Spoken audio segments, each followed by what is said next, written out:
اعوذ باللہ من الشیطان الرجیم بسم اللہ الرحمن الرحیم. آیت نمبر 76. یا ابراہیم اعرض عن هذا انہ قد جاء امر ربک وانہم آتیہم عذاب غیر مردود. آخر کار ہمارے فرشتوں نے ان سے کہا اے ابراہیم اس سے باز آ جائیے، آپ کے رب کا حکم ہو چکا ہے، اب ان لوگوں پر وہ عذاب آ کر رہے گا جو کسی کے پھیرے نہیں پھر سکتا. تو ابراہیم علیہ السلام نے عذاب پھیرنے کی دعا کی تھی. انسان حلیم ہوتا ہے، ٹھیک ہے، اور حلیم ہونا چاہیے، اور یہ حلیم کی صفت کا تعلق کس سے ہے؟ دوسروں کے ساتھ. اوروں کے حق میں درگزر کرنے والے، غصہ نہ کرنے والے، انتقام میں جلدی نہ کرنے والے، کہ لوگوں کے ساتھ ڈیلنگز کا معاملہ ہے. تو انسان حلیم ہوتا ہے. اللہ رب العزت وہ کون ہے؟ الحلیم. الحلیم ہے. کتنی اللہ نے مہلت دی قوم لوط کو. ابراہیم علیہ السلام قوم لوط کے لیے دل اپنا اللہ کے آگے بچھا رہے ہیں، اور لوط علیہ السلام نے اپنی زندگی میں اپنی طاقت کا آخری قطرہ نچوڑ دیا ان کی ہدایت کے لیے، کھپا دیا اپنے آپ کو، لگا دیا ان کے لیے، لیکن قوم پہ اثر ہی نہ ہوا. اللہ کو پتا تھا قوم تمام حدود پار کر چکی ہے. دعا سفارش کا وقت چلا گیا. قوم نے اپنی حرکتوں سے دعا کا دروازہ بند کرا دیا، اور وہ خود اپنے لیے دعا نہیں کر رہی قوم. کسی نے قوم میں سے نہ کہا تھا، قوم لوط میں سے جو کہ یہ گندا کام کر رہے تھے، ہومو سیکشولیٹی کا ارتکاب کر رہے تھے، کسی ایک نے بھی کبھی دعا نہ کری اللہ سے کہ اللہ تعالیٰ ہم کو یہ بد عادت ہو گئی ہے، اللہ ہمیں اس سے نکال، اللہ ہمیں بخش دے. ایک نے نہیں کہا. تو کسی اور کا استغفار کیا فائدہ دیتا ان کو؟ وہ تو الٹا فلانٹ کیا کرتے تھے، فخر کیا کرتے تھے، برا ان کو سمجھتے تھے جو ان کو روک رہے تھے. تو یہ تو پھر اپنے اوپر عذاب کو دعوت دینے کی والی حرکتیں ہیں. تو کہا کہ بس اب رہنے دیجئے ابراہیم، اب تو اللہ کا عذاب ان پر آ کر ہی رہے گا، کسی کے پھیرے پھر نہیں سکتا. اب یہاں تھوڑا سا منظر بدل رہا ہے. اب کون سا منظر آ رہا ہے؟ لوط علیہ السلام کے پاس ہی فرشتے آ گئے. وَلَمَّا جَاءَتْ رُسُلُنَا لُوطًا، اور جب ہمارے فرشتے لوط علیہ السلام کے پاس پہنچے، اور ہمیں پتہ ہے پھر انسانی شکل میں، جس انسانی شکل میں ابراہیم علیہ السلام کے پاس آئے تھے اسی شکل میں وہاں پہنچے، اور بہت خوبصورت نوجوانوں کی شکلوں میں پہنچے. جبریل علیہ السلام جب نبی اکرم صلی اللہ علیہ وسلم کے پاس بھی انسانی شکل میں آیا کرتے تھے تو بہت خوبصورت صحابی کی شکل میں آتے تھے. عام طور پہ داہیہ قلبی کی شکل میں آیا کرتے تھے رضی اللہ عنہ. اسی کے فرشتے خود بہت خوبصورت ہوتے ہیں، اور جبریل علیہ السلام بہت خوبصورت ہیں فرشتوں میں بھی. تو جب انسانی شکل میں بھی آتے تھے تو خوبصورت انسان کی شکل میں آتے تھے. تو یہ 3 فرشتے آئے، بہت اچھی شکل میں آئے. اب کیا ہوا؟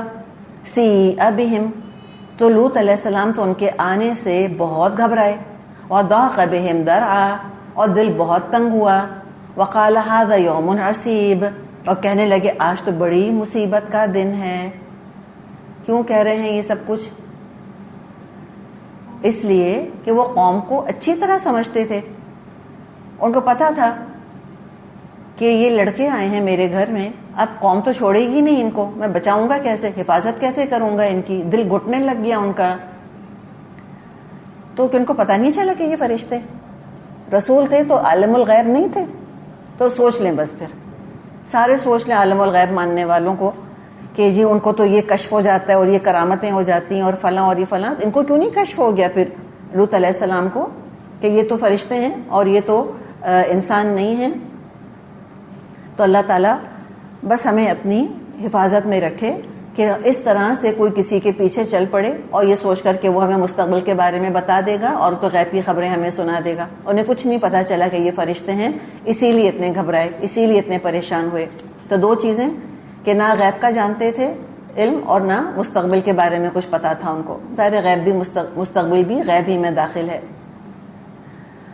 تو اس سے ان کی پریشانی دیکھیں. اللہ نے 3 جگہ اس کا ذکر فرمائے سی ابہم، آمد سے گھبرا گئے، ذاق بہم درعن، دل تنگ ہوا، کمزوری محسوس کری، اور بولے ھذا یوم عصیب، یہ تو بڑی ہی مصیبت کا دن ہے، بہت پریشانی کا دن ہے۔ تو یہ بھی ہمیں پتہ چلا کہ مہمانوں کی جان مال عزت کی حفاظت میزبان کی ذمہ داری ہے اخلاقی طور پہ۔ It's a moral obligation، it's a moral responsibility کہ اپنے مہمانوں کی حفاظت کی جائے۔ ھذا یوم عصیب، بڑا مصیبت کا دن آ گیا۔ اب کیا ہوا؟ وہی جس کا کہ ڈر تھا لوط علیہ السلام کو۔ وَجَاءَهُ قَوْمُهُ يُهْرَعُونَ إِلَيْهِ، اور مہمانوں کا آنا تھا کہ اس کی قوم کے لوگ بے اختیار اس کے گھر کی طرف دوڑ پڑے۔ کہتے ہیں کہ لوط علیہ السلام کی بیوی نے خبر جا کے قوم کو دی تھی کہ بڑے خوبصورت لڑکے مہمان کے طور پر آئے ہیں۔ یہرعون الیہ کو دیکھیں، قوم بے اختیار بھاگی آئی۔ کوئی ایسا لسٹ تھا ان کے اندر، ایسی ارج تھی ان کے اندر جو بس ان کو دوڑائی جا رہی تھی۔ کتنی شدید لسٹ ہوگی، ذرا ان الفاظ سے ہم اندازہ لگائیں۔ بے قابو تھے بالکل، عقل کام نہیں کر رہی تھی، نہ عقل نہ ایٹیکیٹس، نتھنگ۔ اور یہ بھی آتا ہے، ہم آگے پڑھ لیں گے، اشارہ سا ملتا ہے کہ وہ پھر لوط علیہ السلام کے گھر میں بلا اجازت داخل ہو گئے لوگ۔ اور وہاں پہ ہم پڑھیں گے سورہ قمر میں کہ اللہ تعالیٰ نے پھر ان کو اندھا کر دیا تھا۔ وَتَمَسْنَا أَعْيُنَهُمْ، ہم نے ان کی آنکھیں مٹا دی تھیں۔ وَمِن قَبْلُ كَانُوا يَعْمَلُونَ السَّيِّئَاتِ، اور اس سے پہلے وہ ایسی ہی بدکاریوں کے عادی تھے، کرتے ہی رہتے تھے، یہ ان کا تو انہیں روٹین تھا۔ اب لوط علیہ السلام جو کر سک رہے ہیں اپنی طرف سے کر رہے ہیں۔ قال یا قومی، اس موقع پر بھی یا قومی کہہ رہے ہیں، اے جہنمیوں، اے گناہ گاروں، اے بدکاروں نہیں کہہ رہے۔ کمال ہے نا، ہم اپنے بچوں کو جہنمی بنا دیتے ہیں، اپنے بچوں کو ہم منافق سمجھتے ہیں۔ جو ہم میں سے ماں باپ ہیں اور جو اپنی اولاد کے دین کے بارے میں فکر مند ہیں، وہ سمجھیں کہ جیسے اولاد ان کی قوم ہے، اور اس طرح کا سلوک کرنا ہے اولاد کے ساتھ جیسے رسولوں نے اپنی قوموں کے ساتھ کیا۔ اگر بگڑی ہوئی اولاد ہے، بگڑے ہوئے بچے ہیں، ایسے ان کے ساتھ معاملہ کریں جیسے رسولوں نے اپنی بگڑی ہوئی قوموں کے ساتھ کیا۔ یہ طریقہ اختیار کرنا ہے ہمیں۔ اب بھی یا قومی کہہ رہے ہیں، اللہ جانے ہم تو پتہ نہیں کیا کہتے، گھر میں گھسے چلے آ رہے ہیں، مہمانوں پہ دست درازی کرنا چاہ رہے ہیں، بلا اجازت آ گئی، اور اس سے پہلے کتنا تنگ کر چکے تھے، کیا کچھ برا بھلا کہہ چکے تھے لوط علیہ السلام کو، نکالنے کے درپے ہو گئے تھے کہ نکالو ان کو یہاں سے، یہ تو بڑے نیک بنتے ہیں، پھر بھی یا قومی کہہ رہے ہیں۔ اسی لیے ہم نے بات کی نا کہ مجرم قوم سے ہمدردی کرنا یعنی ان کے لیے مہلت مانگنا، ہمدردی گناہ سے نہیں، گناہ کرنے والے سے بہرحال کچھ نہ کچھ ہمدردی ہونی چاہیے، یہ انبیاء کی سنت ہے۔ کہنے لگے اے میری قوم، ہؤلائی بناتی ہن اطہر لکم، یہ میری بیٹیاں ہیں، یہ تمہارے لیے زیادہ پاکیزہ ہیں۔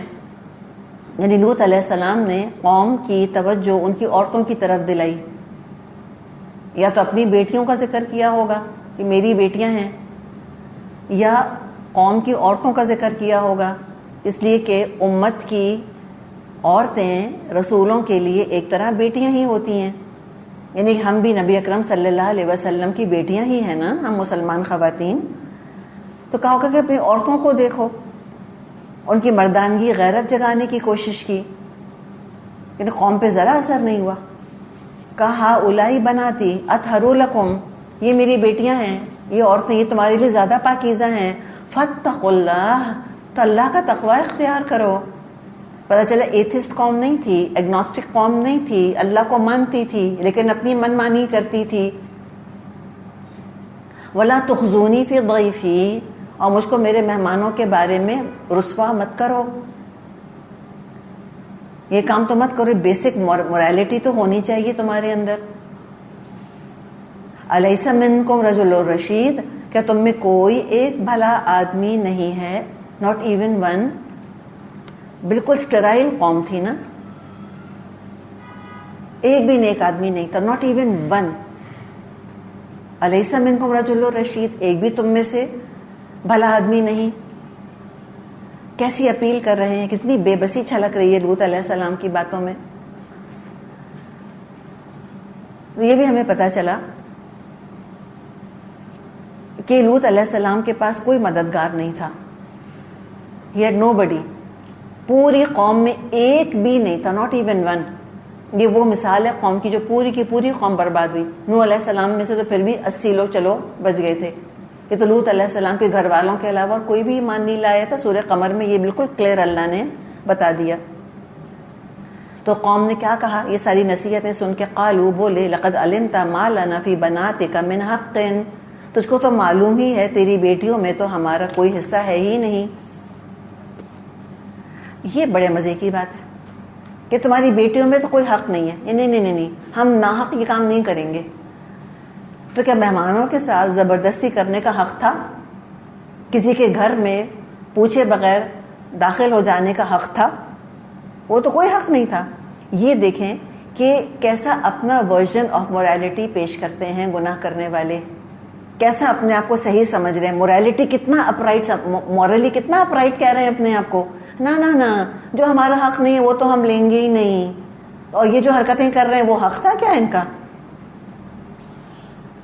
اور کہنے لگے وَإِنَّكَ لَتَعْلَمُ مَا نُرِيدُ, اور تو یہ بھی جانتا ہے کہ ہم کیا چاہتے ہیں. تمہیں پتہ ہے اچھی طرح, it's our need, it's our want. تمہیں کیا مطلب, ہم جو چاہیں گے وہ ہم کریں گے.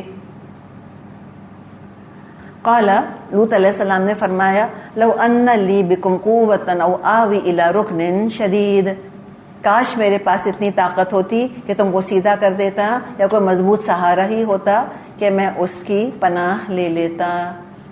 تو پتہ یہ چلا کہ لوط علیہ السلام کے گھر میں کوئی مرد بھی نہیں تھا, یعنی ان کا کوئی بیٹا نہیں تھا. روایات میں آتا ہے 2 بیٹیاں تھیں ان کی. اچھا, لوط علیہ السلام خود بتائیے کہاں سے آئے تھے؟ سن آف دا سوئل تھے؟ سن آف دا سوئل نہیں تھے, یہ ابراہیم علیہ السلام کے ساتھ آئے تھے, وہاں سے بھیجا گیا تھا. تو سن آف دا سوئل بھی نہیں تھے, فارنر تھے یہاں پر. تو کوئی کنبہ قبیلہ بھی نہیں تھا جو ان کی مدد کرتا.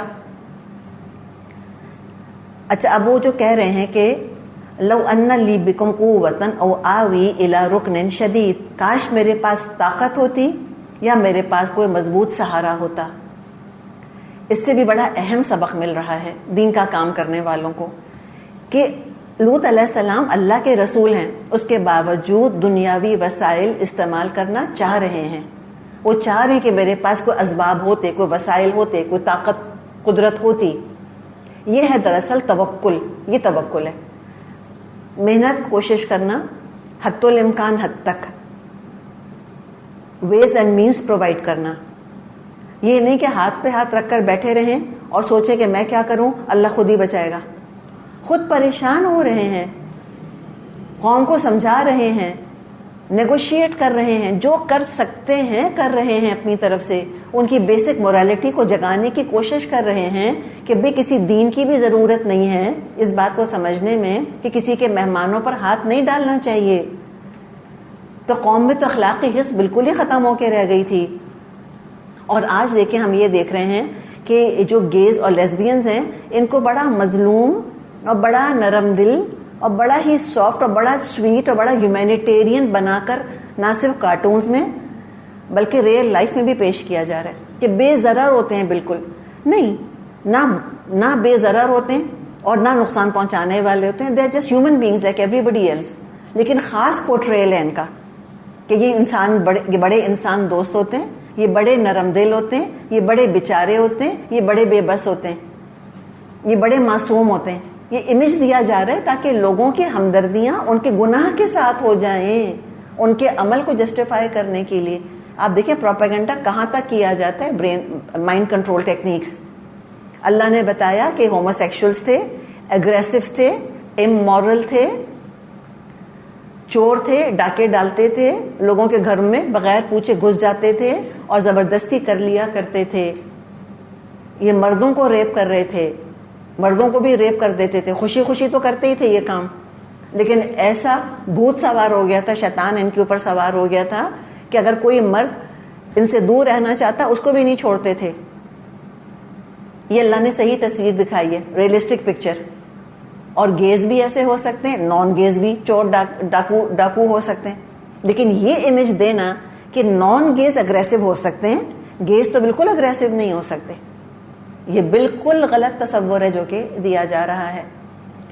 تو قرآن نے بتایا کہ کیا کیریکٹر تھا ان کا, اور دوسرے یہ بھی بتایا کہ لوط علیہ السلام کے پاس کوئی اتھارٹی تھی نہیں, کوئی مدد ایسا کوئی قوت طاقت تھی نہیں. تو اگر طاقت قوت نہیں تھی تو پھر وہ بیچارے بن کر نہیں بیٹھ گئے کہ اچھا میرے پاس تو کچھ ہے ہی نہیں, میں تو کچھ کر ہی نہیں سکتا.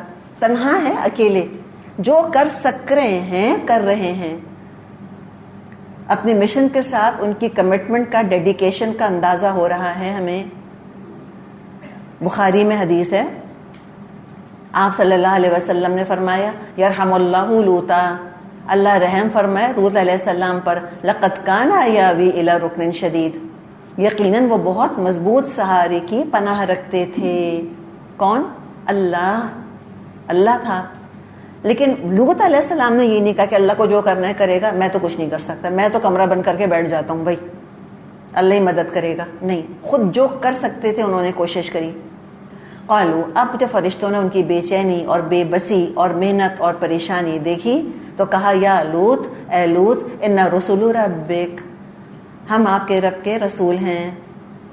لن یصلوا الیک, کہ ہرگز آپ تک نہیں پہنچ سکیں گے. فأسر بأہلک بقطع من اللیل, تو آپ راتوں رات اپنے گھر والوں کو لے کر نکل جائیے جب رات کا تھوڑا سا حصہ رہ گیا ہو. ولا یلتفت منکم احد, اور کوئی ایک بھی تم میں سے پیچھے مڑ کر نہ دیکھے. الا امرأتک, سوائے آپ کی بیوی کے. انہ مصیبوہا ما اصابہم, اس پر وہی کچھ پڑنے والا ہے جو قوم پر پڑنے والا ہے. انما موعدہم الصبح, ان کے وعدے کا وقت صبح کا وقت ہے. الیس الصبح بقریب, کیا صبح قریب نہیں ہے؟ تو اللہ کا سہارا تھا, ان کو پتہ نہیں تھا اس وقت. یعنی پتہ نہیں تھا, یہ نہیں کہ اللہ مجھے سہارا نہیں دے سکتا, یہ نہیں پتا تھا لوط علیہ السلام کو کہ یہ فرشتے ہی آئے ہیں, اللہ نے انہی کو میری مدد کے لیے بھیج دیا ہے. تو ایک اپنے لیے دعا ضرور کرنی چاہیے انسان کو کہ حق قائم کرنے کے لیے اور برائی کو روکنے کے لیے اللہ قوت اور وسائل فراہم فرمائے. اب جب قوم اس طرح سے داخل ہو گئی تھی اور دیواریں توڑ کے, دیواریں پھلانگ کر, دروازے توڑ کے اندر آ گئی, تو اللہ نے ایک تو ان کو اندھا کر دیا, اور صبح سے تھوڑی دیر پہلے کے بارے میں بتا دیا کہ ان پر عذاب آ جائے گا. اور یہ بھی کہہ دیا کہ بھی تم چلے جاؤ, پیچھے مڑ کے نہیں دیکھنا. پیچھے مڑ کر کیوں نہیں دیکھنا؟ پیچھے مڑ کر دیکھنا کس بات کی علامت ہے؟ اٹیچمنٹ کی. یہ دیکھنا کہ کچھ ہمدردی سی فیل ہو رہی ہے دل کے اندر کہ پتہ نہیں پیچھے قوم کے ساتھ کیا معاملہ ہو رہا ہے, یا نعوذ باللہ عذاب کو تماشے کے طور پہ دیکھنا. تو عذاب تماشا نہیں ہوتا. اللہ تعالیٰ کبھی ہم میں سے کسی کو اپنے عذاب کا منظر نہ دکھائے. ہم پہ آنا تو دور کی بات, کسی اور پر بھی عذاب اگر آتا ہے ہمیں نہیں دیکھنا, اس کی اپنی ہولناکی تھی. اور بیوی کے بارے میں فرما دیا کہ اس پر تو وہی کچھ پڑے گا جو قوم کے اوپر. کیوں؟ بیوی خود تو وہ کام نہیں کرتی تھی, وہ تو لیسبین نہیں تھی. تو مسئلہ کیا تھا؟ قوم کے عمل کو برا نہیں سمجھتی تھی, قوم کے عمل کو برا نہیں اس کو جسٹیفائز کرتی تھی, کہتی تھی سو واٹ. تو گناہ کو گناہ نہ سمجھنا ایکول ٹو گناہ. تو ایسے لوگوں کے ساتھ کیا ہوتا ہے پھر کہ جب گناہ گاروں پر عذاب آتا ہے تو پھر گناہ کو جسٹیفائی کرنے والوں پر بھی عذاب آتا ہے, گناہ کو صحیح سمجھنے والوں پر بھی آتا ہے, حالانکہ وہ کام نہیں بھی چاہے کر رہے ہیں. تو کتنا کیئرفل رہنا ہے. شراب تو نہیں پینی ہم کو, شراب پینے والے کو کبھی یہ نہیں کہنا کہ تم ٹھیک کر رہے ہو, کوئی بات نہیں, روکنے کی ضرورت ہے. اچھا, ٹائم اتنا دے دیا کہ لوط علیہ السلام اور ان کی بیٹیاں دور تک چلی جائیں تاکہ وہ جو عذاب ہے وہ اس کی کوئی ذرا سی بھی چھینٹ ان کے اوپر نہ آ پڑے. فلما جاء امرنا, جب ہمارا معاملہ آ گیا, حکم آ گیا, یعنی عذاب آ گیا, جعلنا عالیہا سافلہا وامطرنا علیہا حجارۃ من سجیل منضود مسومۃ عند ربک وما ہی من الظالمین ببعید. پھر جب ہمارا فیصلہ آ پہنچا, ہم نے اس بستی کو تل پٹ کر دیا, اس پر پکی ہوئی مٹی کے پتھر تابڑ توڑ برسائے, جن میں سے ہر پتھر تیرے رب کے ہاں نشان زدہ تھا, اور ظالموں سے یہ سزا کچھ دور نہیں. تو ظالموں سے مراد جو یہاں پر ہے نا کہ ظالموں سے یہ سزا کچھ دور نہیں، تو یہاں ظالموں سے مراد کفار مکہ ہیں۔ ایک مطلب تو یہ ہے وما ہی من الظالمین ببعید، کہ یہ جو اللہ تعالیٰ نے عذاب نازل کیا قوم لوط کے اوپر، تو یہ عذاب جو ہے جو قوم لوط کی تباہ شدہ بستیاں ہیں یہ کفار مکہ سے زیادہ دور نہیں ہیں۔ وہ ہم آگے پڑھ لیں گے، تو رات دن گزرا کرتے تھے، تجارتی شاہراہ ہیں وہاں سے گزرا کرتی تھیں، تو ایک مطلب اس کا یہ لیا گیا۔ اور وما ہی من الظالمین ببعید، ایک مطلب یہ لیا گیا ہے کہ جو سزا اللہ نے نازل کی، تو دیکھیں ہیا کی بیسکلی بات ہے، ہیا کا اشارہ باز نے کس کی طرف لیا؟ قوم لوط کی بستیوں کی طرف، ٹھیک ہے؟ اور جب قوم لوط کی بستیوں کی طرف اشارہ لیا تو پھر ظالم کس کو کہا؟ کفار مکہ کو۔ ایک اور اسکول آف تھاٹ، ایک اور اوپینین یہ ہے کہ ہیا کا اشارہ یہ حجارۃ من سجیل مندود کی طرف ہے، اس عذاب کی طرف ہے اشارہ، کہ یہ جو اللہ کا عذاب آیا ہے تو اس طرح کا کام کرنے والوں سے جو عمل قوم لوط کریں گے ان سے اللہ کا عذاب زیادہ دور نہیں ہے۔ وہ یہ نہ سمجھے کہ اللہ کا عذاب ان کے اوپر نہیں آئے گا۔ تو جو لوگ اس کام کو کر رہے ہیں اس پر پوری ڈھٹائی سے جمے ہوئے ہیں، اور نہ صرف خود کر رہے ہیں بلکہ اس کو انکریج کر رہے ہیں، حوصلہ افزائی کر رہے ہیں، پروپیگیٹ کر رہے ہیں، پرچار کر رہے ہیں، اس کے لیے ٹالرنس کی باتیں کر رہے ہیں، ان سب لوگوں سے اللہ کی سزا دور نہیں ہے۔ انبیاء نے کہا تھا کہ ٹالریٹ کرو اس عمل کو، نیور۔ تو یہ سلوگن اٹھانا کہ اس عمل کو ٹالریٹ کرو، ان کو اپنے ہی جیسا سمجھو، اس کو تم آسٹرسائز نہیں کرو، اس کو برا نہیں کہو، یہ کہنے والے بھی عذاب میں شامل ہوں گے۔ اگر اللہ کا عذاب آ گیا، کرنے والے تو ہوں گے ہی ہوں گے، اس کو برا نہ سمجھنے والے بھی اس میں شامل ہوں گے۔ تو اس کے بارے میں ووکل ہونے کی ضرورت ہے کہ یہ کام غلط ہے اور غلط ہی سمجھا جائے گا۔ تو ہیا کی ضمیر بستی کی طرف اور وہ حجارۃ من سجیل مندود دونوں کی طرف جا سکتی ہے۔ چلیں جی۔